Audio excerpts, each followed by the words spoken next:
रामू, तूने चोरी की है। ये मटका मेरे खानदान की अमानत है। इस पर मेरे पूर्वजों का नाम खुदा है। वीडियो को लाइक करना और अपनी उम्र जरूर बताना। बिलासपुर की सूखी धरती और सिसकती रातें। बिलासपुर गांव की मिट्टी में जैसे किसी का श्राप मिला था। गांव की एक छोर पर रईसों की हवेली थी, तो दूसरे छोर पर पत्थरों और कंकड़ों के बीच रामू की फटी हुई झोपड़ी। रामू, जिसकी उम्र अभी महज 35 साल थी, लेकिन उसके हाथों की लकीरें कुदाल चलाते चलाते मिट चुकी थीं।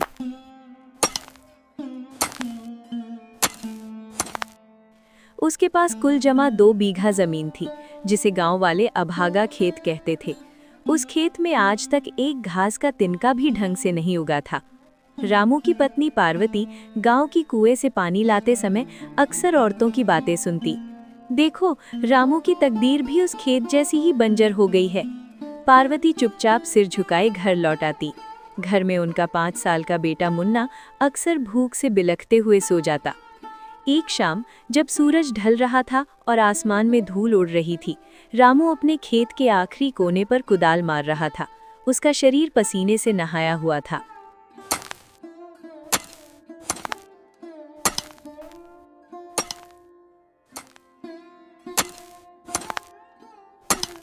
हे विधाता, क्या मेरे पुरखों ने कोई बड़ा पाप किया था?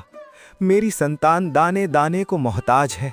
साहूकार किरोड़ी मल ने कह दिया है कि अगर कल सुबह तक 2000 रुपए नहीं मिले तो वो मेरी झोंपड़ी भी छीन लेगा। मैं कहाँ जाऊं माँ? उसने पूरी ताकत लगाकर आखिरी बार कुदाल मारी। अचानक जमीन के अंदर से एक ऐसी आवाज आई जैसे धातु किसी धातु से टकराई हो। रामू चौंक गया। उसने हाथों से मिट्टी हटानी शुरू की। धीरे धीरे एक गोल काली आकृति उभरने लगी। ये एक मिट्टी का मटका था, लेकिन आम मटकों जैसा नहीं। उसका रंग गहरा काला था और उस पर ऐसी चमक थी जैसे हजारों जुगनू उस पर चिपके हों। अरे, यह इतना चमकदार और सुंदर मटका मेरी जमीन में कहाँ से आया? मैंने तो कभी अपनी जमीन के अंदर ऐसा मटका दफन नहीं किया। जरूर ये मेरे पुरखों की अमानत है। मुझे इसे घर लेकर चलना चाहिए। शाम के समय रामू उस मटके को किसी कीमती रत्न की तरह अपने घर पर लाया। जैसे ही रामू की पत्नी ने रामू के हाथ में वो घड़ा देखा, वो रामू से पूछती है, ये क्या लाए हो जी? क्या इसमें कोई खजाना है? नहीं पार्वती, ये तो खाली है। मेरी किस्मत की तरह बिल्कुल खाली। बस खेत में मिला तो उठा लाया। शायद इसमें पानी भरने के काम आए। रामू ने वो मटका कोने में रख दिया। उनके पास खाने को सिर्फ एक सूखी आधी रोटी बची थी, जो पार्वती ने मुन्ना के लिए बचाकर रखी थी। उसने वो टुकड़ा मटके के ऊपर एक ढक्कन की तरह रख दिया ताकि चूहे उसे ना ले जाएं। दोनों भूखे पेट ही सो गए। रात के तीसरे पहर अचानक झोपड़ी में एक अजीब सी खुशबू फैली। ये महक ताज़ा रोटियों और घी की थी। रामू की आंख खुली। उसने देखा कि कोने में रखे मटके से एक दिव्य रोशनी निकल रही है। वो धीरे से उठा और मटके के पास पहुंचा। जैसे ही उसने वो आधा टुकड़ा उठाया, उसकी चीख निकल गई। पार्वती, जागो। देखो ये क्या हो रहा है। इस मटके के अंदर ये इतनी सारी रोटियां कहां से आ गई?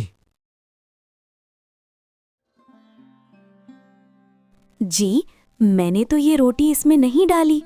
लगता है ये कोई चमत्कारी मटका है और इसमें जो भी चीज डाली जाती है, ये मटका उसी से भर जाता है। मटका ताज़ा, गर्म और मुलायम रोटियों से ऊपर तक भरा हुआ था। वे रोटियां इतनी संख्या में थीं कि उनका उनसे पेट भर सकता था। रामू को अपनी आंखों पर यकीन नहीं हुआ। उसने अपनी एक पुरानी फटी हुई कमीज मटके में डाली और पलक झपकते ही मटका नई रेशमी कमीजों से भर गया। पार्वती, ये साधारण मटका नहीं है। ये अक्षय पात्र है। इसमें जो भी डालो कई गुना होकर बाहर निकलता है। हमें इसे संभाल कर लोगों की नजरों से दूर रखना होगा।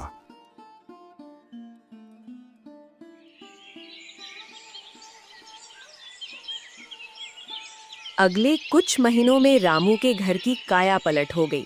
रामू ने शहर जाकर वे कीमती रोटियां और सामान बेचना शुरू किया। उसने सबसे पहले साहूकार किरोड़ीमल का सारा कर्ज चुकाया। गांव वाले हैरान थे। कल तक जो रामू फटी धोती में घूमता था, आज उसके घर में नया बैल, नई खपरेल और मुन्ना के हाथ में नई किताबें थीं। लेकिन रामू जानता था कि सुख के साथ शत्रु भी आते हैं। उसने अपनी पत्नी को सख्त हिदायत दी थी कि मटके का राज किसी को न पता चले। पर साहूकार किरोड़ीमल कोई साधारण आदमी नहीं था। उसे हवाओं की आहट पढ़ने का हुनर था। मुनीम, ये रामू की गरीबी कहाँ उड़ गई? जो खेत पत्थर उगलते थे, क्या अब वहां से सोना निकल रहा है? पता लगाओ, वरना बिलासपुर का सबसे अमीर आदमी मैं नहीं, वो फकीर रामू बन जाएगा। आप सही कह रहे हैं जनाब।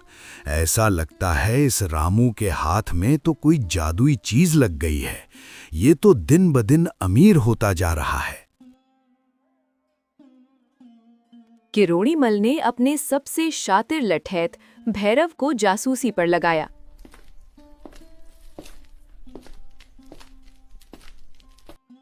भैरव ने 3 रातों तक रामू की झोपड़ी की खिड़की से झांका। तीसरी रात उसने वो दृश्य देखा जिसने उसके होश उड़ा दिए। उसने देखा कि रामू मटके में एक चांदी का सिक्का डाल रहा है और मटका सिक्कों की बारिश कर रहा है। अरे बाप रे, ये क्या हो रहा है? इस रामू ने तो इस घड़े में एक सिक्का डाला था और ये घड़ा तो पूरा ही सिक्कों से भर गया। जरूर ये घड़ा कोई आम घड़ा नहीं है, ये तो मुझे कोई जादुई घड़ा लगता है। मुझे इसके बारे में मालिक को बताना होगा। भैरव ने जब जादुई मटके को देखा तो वो काफी ज्यादा चौंक गया।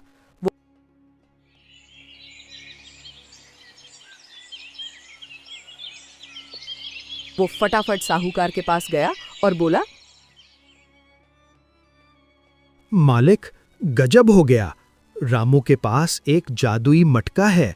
मैंने देखा, जब उस रामू ने उस मटके में एक सिक्का डाला तो वो पूरा मटका सिक्कों से भर गया।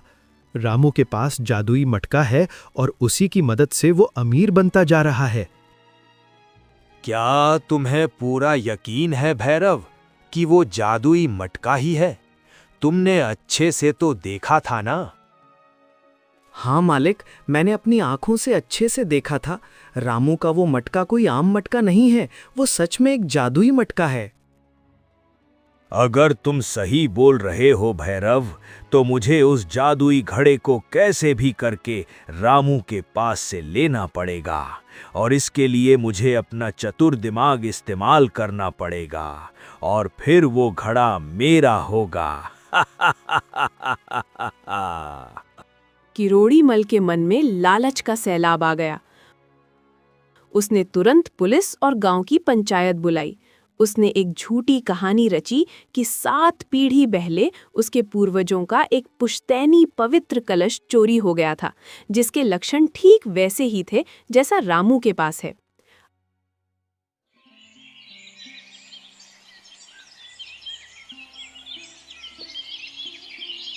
अगली सुबह रामू के घर के बाहर भारी भीड़ थी। साहूकार चिल्ला रहा था, रामू, तूने चोरी की है। ये मटका मेरे खानदान की अमानत है। इस पर मेरे पूर्वजों का नाम खुदा है। तूने इसे मेरे तहखाने से चुराया है। नहीं हुजूर, ये मुझे मेरे खेत में मिला है। मैंने कोई चोरी नहीं की। साहूकार ने पुलिस को पहले ही रिश्वत दे दी थी। पुलिस ने रामू को धक्का दिया और घर की तलाशी ली और उस जादुई मटके को निकालकर बाहर ले आए और साहूकार को दे दिया।